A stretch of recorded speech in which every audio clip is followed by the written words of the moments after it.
and views of myself, Salah Makudiri, and we're going to be having a hashtag Africa Focus feature. This is part of a show where we look at some of the biggest stories on the African continent, and we're going to be focusing on Sudan's civil war, which has seemingly entered another significant phase. The Sudanese Armed Forces, the SAF, claim they've regained control of a strategic highway linking Khartoum to El Obeid. The route is a very, very important one. It is a vital military and supply corridor that could influence the balance of power conflict. And the army says the breakthrough strengthens its position against the rapid support forces.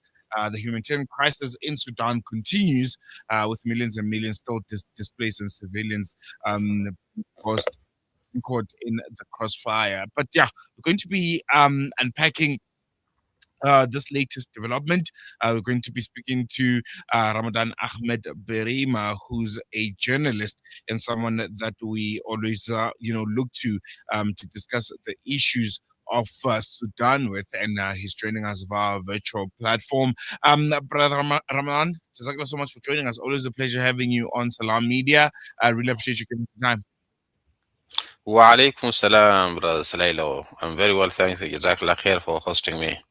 No, pleasure's all ours. I want to kickstart the conversation by the headline: the Sudanese army saying it has regained control of the highway that is linking Khartoum and El Obeid. Can you give us insight on why this is such an important development and why this road in particular is so strategically significant?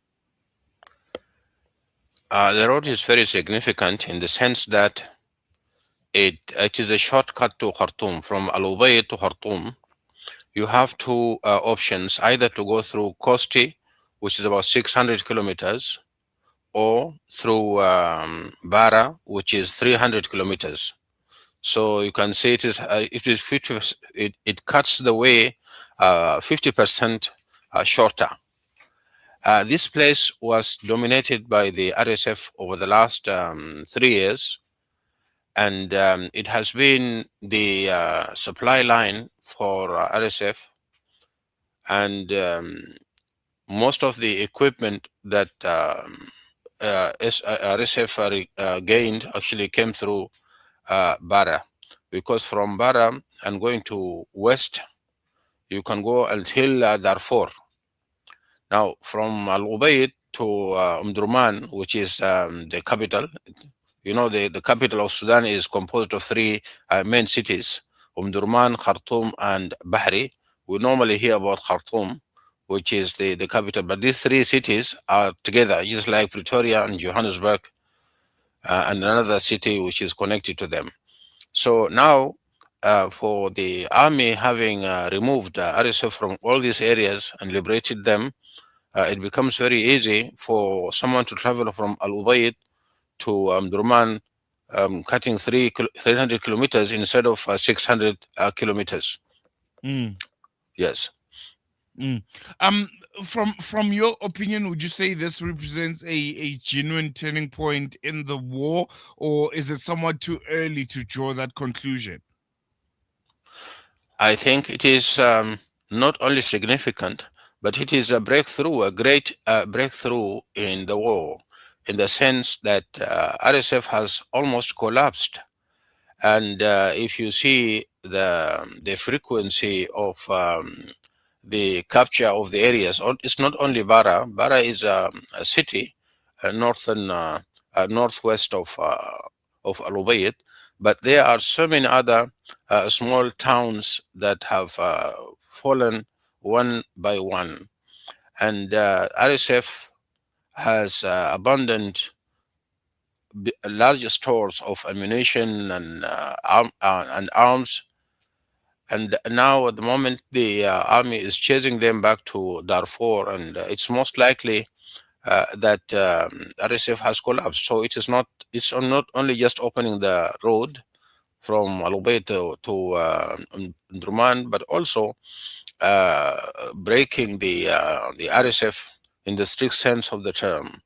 And now its elements now are being chased in the desert, and they are just roaming around. They don't know where to go. Some of them have surrendered, and also there are some news that some leaders or commanders in some areas of Kordofan are now preparing to surrender, which is a big Mm, breakthrough for Sudanese government. mm. One thing, which is always striking for me when it comes to the civil war in Sudan is the fact that we've seen territory change hands over several times during this conflict. How confident can we be, or how confident should observers be that the army can actually hold this position and that the RSF won't make a return like they've done in previous instances? Yes, you are right. It happened that the RSF took an area, and then the army recaptured the area, and then it happened the opposite.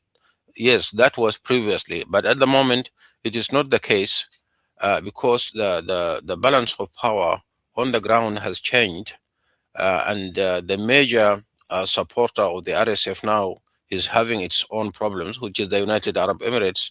Mm, The war in the Israeli American war on Iran has taken its toll on the United Arab Emirates. So now the Emirates has its own problems, and it most likely it has affected the smooth supply of arms to the RSF.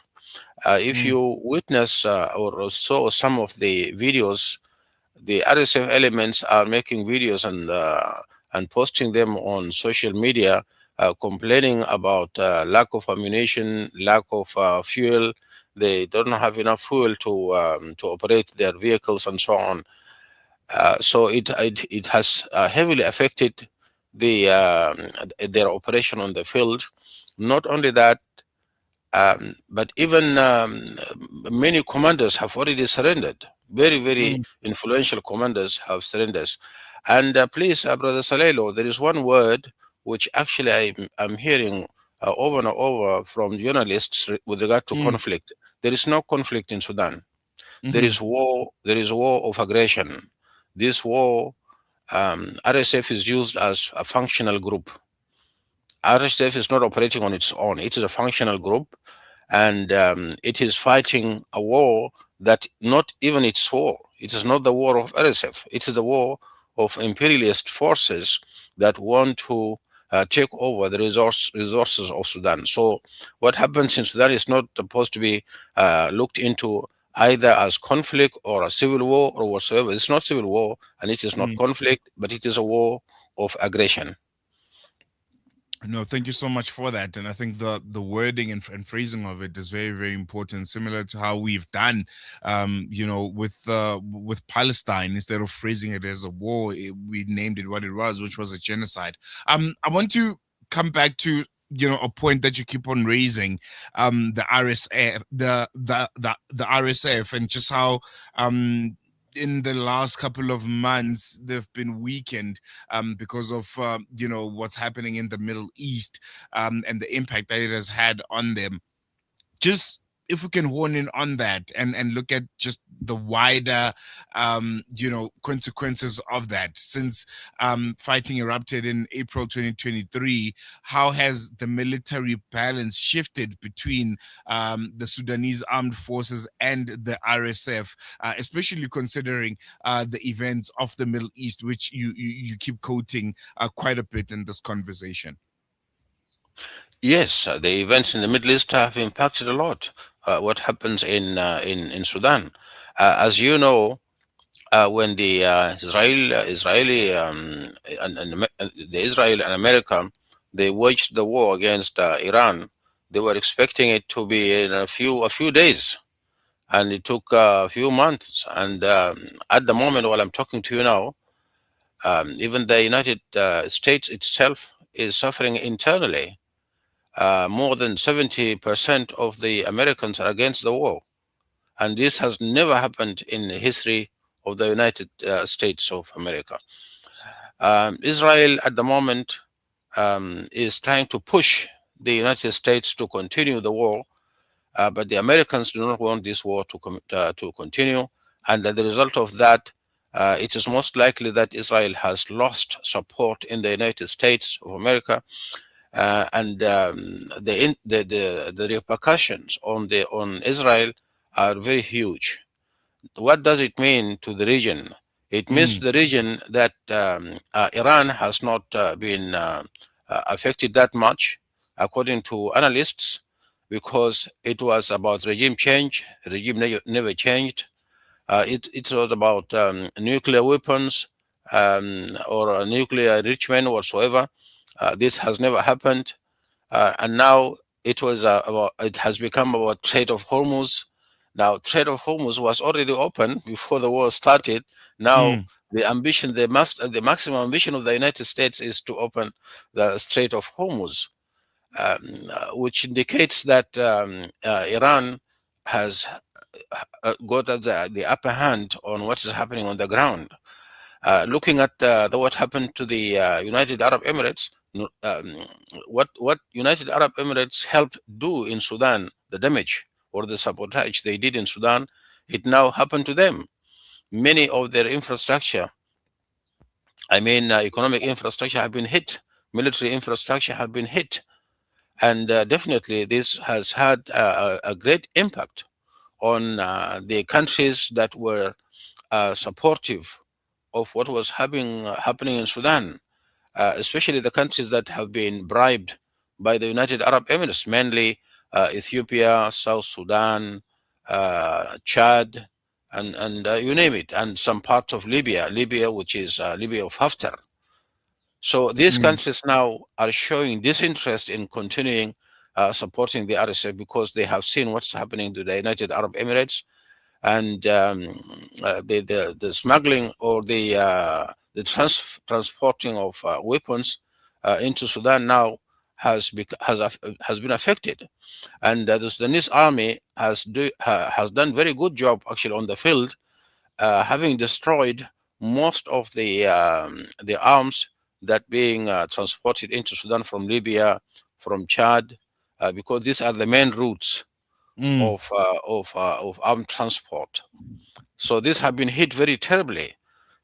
So I think the war in Iran I mean, against Iran has impacted positively on what's going on in Sudan, and I don't think things are going to be like how they used to be before the war in Iran.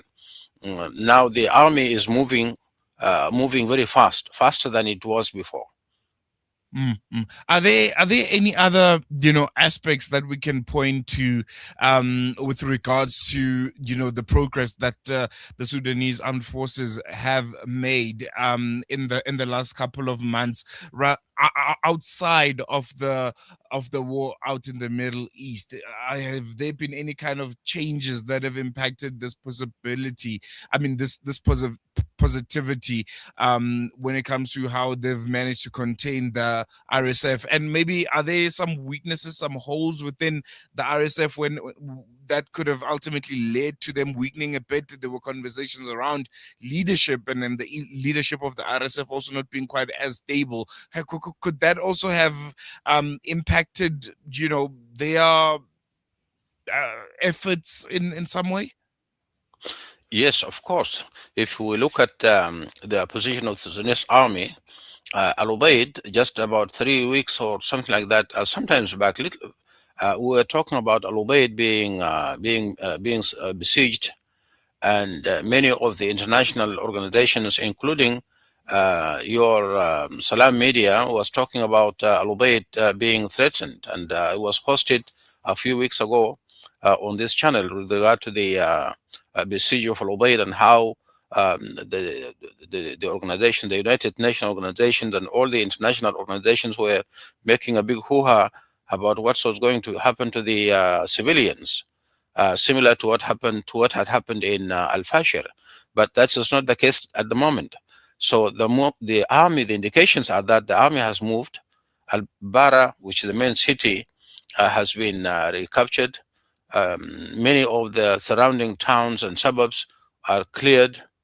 RSF elements are now roaming around in the bush. Even the support that was coming from Western Sudan, from Darfur, to recapture Bara was smashed. These are very clear indications, let alone the news that some of the commanders now are going to surrender to the mm, army. But the most important indication in answer to your question is the message or the address of the speech of the RSF leader, Hemeti, General Hemeti. 2 days ago, he issued a statement, and if you go through that statement, you you can conclude that RSF is over. He mm, was blaming his commanders for being traitors, and he is talking to his commanders that you have to change the game, and you have to. There is no surrender, and we will show them, and you are victorious, and all these kind of things. The speech itself, and given the blame that he was pointing, the finger of blame that he was pointing at the countries that he sees that now have betrayed him. Yani, when you look at the content of that address, you conclude that RSF is breathing its last.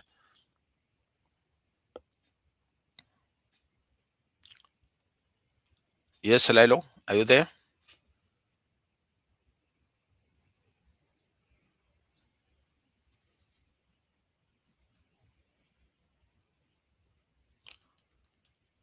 There is something wrong with the line. It seems.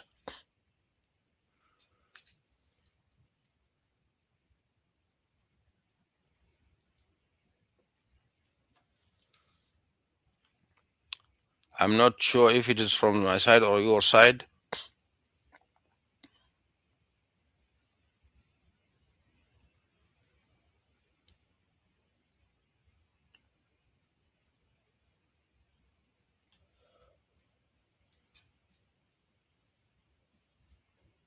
There is something wrong. Hello.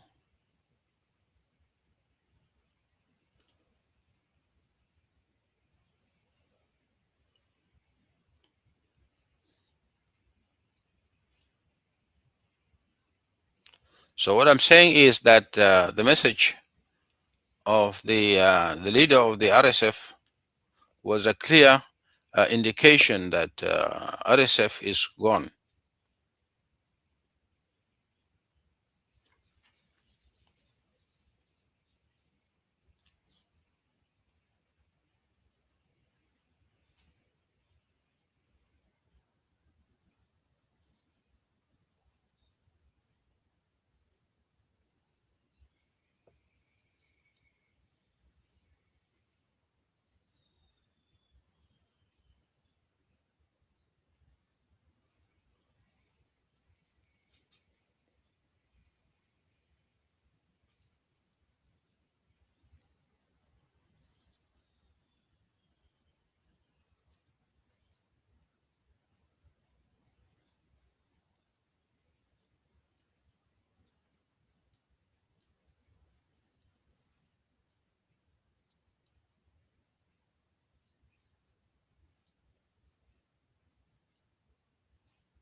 Hello.